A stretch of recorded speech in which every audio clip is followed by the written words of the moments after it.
inside another dimension, face battling barbarians and evil magic on a quest for adventure in a maze of monsters. Once you get into it, you'll never be the same. Hero Quest. Now with 2 new adventure packs, the legend grows. Hi, and welcome back to Not Your Mother's Hobbies. Today, we're going to do our first actual miniature character from the Hero Quest game. It's a goblin. We're starting small.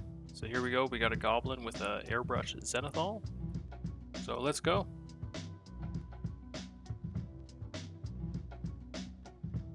Starting things off, we got to go green. All your goblins got to be green. We got Mantis Warrior green here for a kind of yellowish look. We're going to do all the skin parts, all the skin that's showing with this green. So his head, his hands, he's got his one shoulder, his thighs, his feet, all that kind of stuff.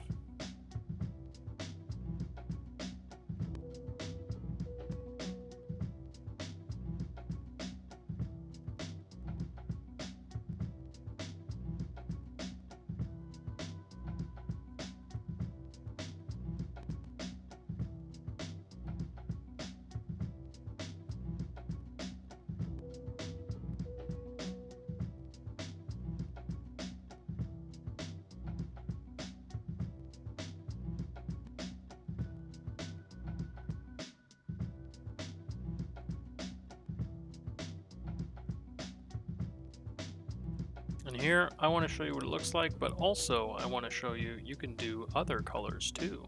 I did this little guy as like a special guy, like a chieftain or something. I used an orange for him and did it like that. Some of them have hats, the alternate sculpts, which I chose to do in pink and red. And so you can just experiment and have fun and do what you think looks cool. So here we got Basilicanum Gray. This is our silver metallic blocking. So we're going to do all the armor bits, all the metal bits. It's the shoulder pad, the sword, and then he's got bands around his wrists and kneecaps, and his little leg wrap things also have some metal bands around them as well. So all those little metal parts are going to block him with this gray. Next we got Snakebite Leather. We're going to actually use it for leather this time, not wood. We're going to use it for its namesake here. And we're going to do all the leather in Snakebite Leather. So that's the inside of the wrist wraps, I believe his belt, his little leggy wraps, all those little leather parts we're doing with this one.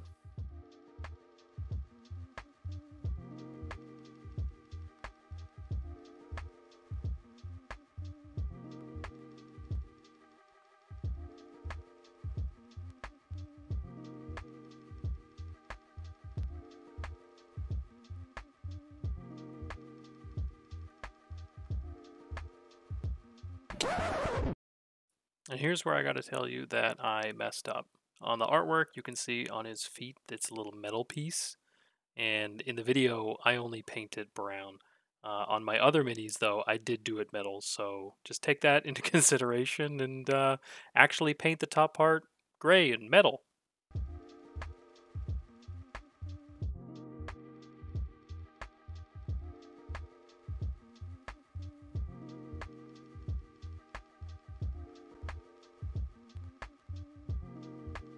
Alright, we're going to do some touch-ups here. So we're going to go down with our Wraith Bone and just poke it in there for all the places that got touched that you didn't want to get touched.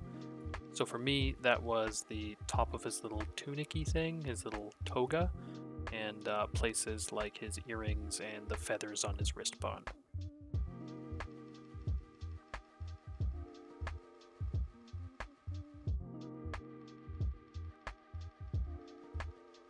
You know what time it is?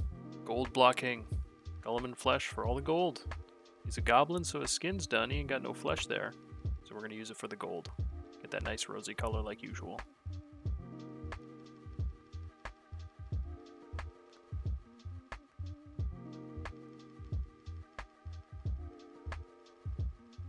And we're actually going to use Nuln Oil not for washing so much as a lighter kind of basilicanum. We're going to make this cloth like a really light gray, and we're going to use the Nuln Oil to do that.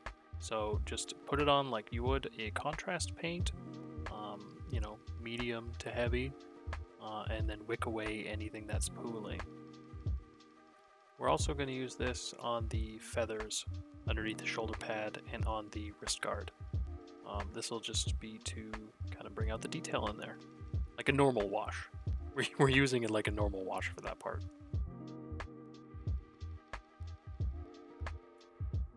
Okay, so we're going back in for a second time with that Nuln Oil, and we're going to use it to just reinforce the shadows here. So just really paint it into the shadows.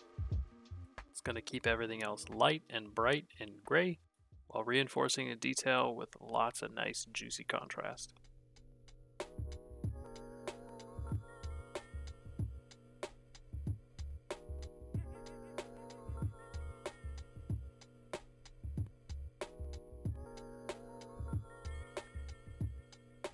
Alright, we got an extra special paint here. Green 1! A new one! This is a brand called Warcolors. It is the brand of paint that I actually first started painting with. And so I have a whole huge collection of their colors, and they are great for all sorts of different color steps. They have huge color ranges. I think each color has 5 colors to it. So we're going to use this very yellow green one. It is their brightest green. And yeah, we're gonna paint on highlights. This is a very, I guess, their paint is very thin, and so we can really build it up with a couple layers too. We can get a mid-tone and a highlight out of this one color, and really touch up any smearing from the mantis green, and push it further. So go in with your own kind of yellow green and highlight that mantis green up.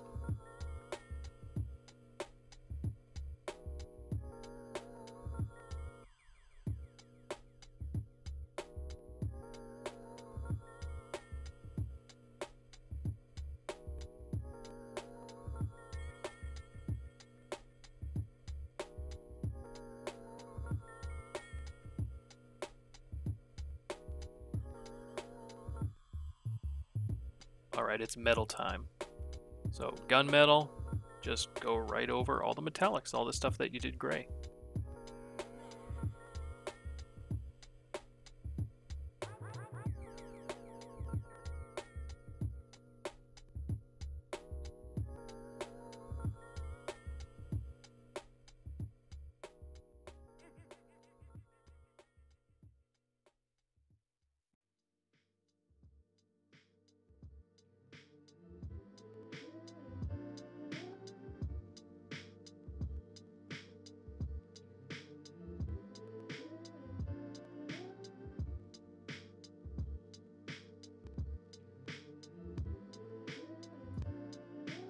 Alright, we got Retributor armor for our first layer of gold.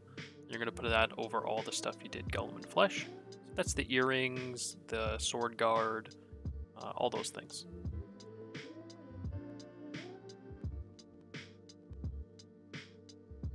Come back in here with our Nuln Oil gloss to get that nice shiny sheen while still getting into the recesses. You're going to do that over all of the silver metallics.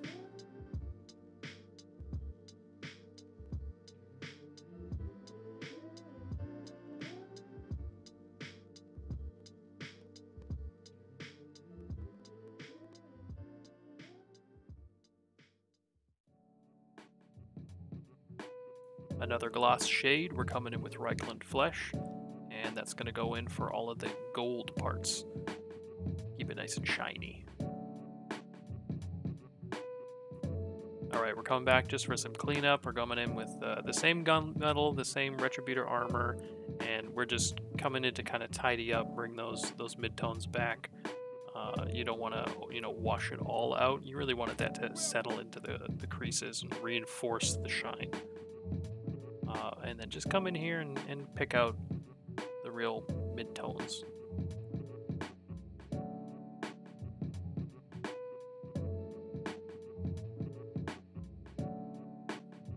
Alright, first things first, Wraithbone.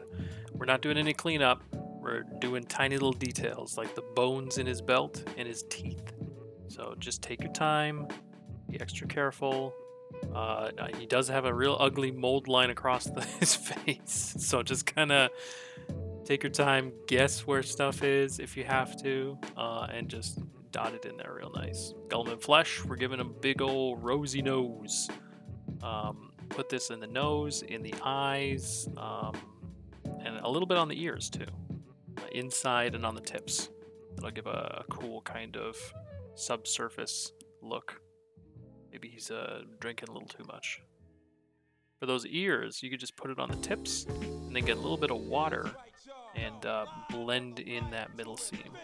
So here I go off the screen, get some water, and start blending just in the middle seam. Just a little bit.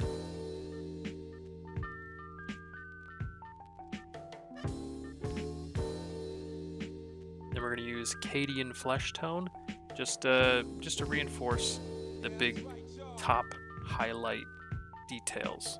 So the nostrils, tip of the nose, and then the edge tips of the ears. This here is my crappy white craft paint. Always got to make its entrance. And we're using that. You can use any white you want, but I'm using my crappy craft paint, and we're just going in here to dot in some of these feathers underneath the shoulder pad and off of the wrist guard.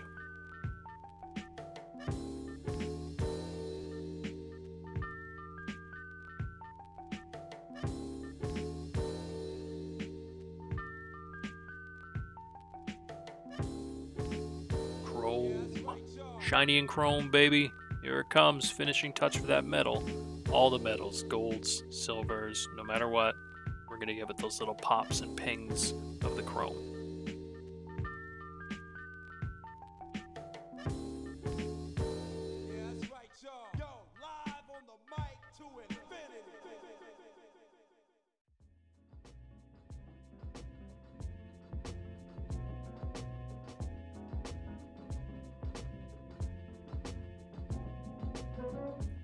You can see here, let me point out that I start to do a little stippling kind of jagged strokes on the tip of the sword, and that can make it look rough if you just don't complete your brush strokes. You know, you can add texture in places. Try that out next time you're doing a weapon.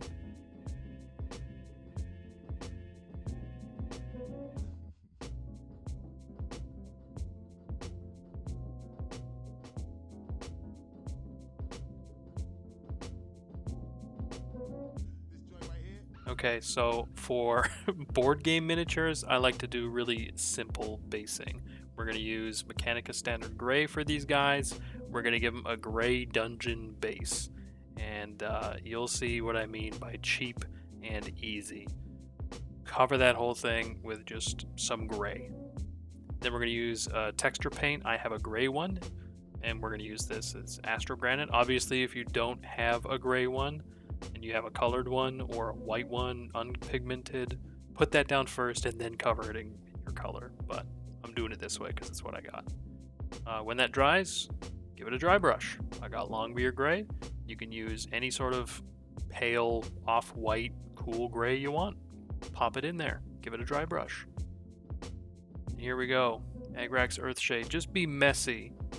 I find that I really like a watery, blotchy, streaky kind of look on my bases for board games, because it's a dungeon or it's outside, it's a muddy field, you're gonna have these streaks of grime, and then I really heap it up on the parts that have the most texture paint because I really want to see that detail sink in.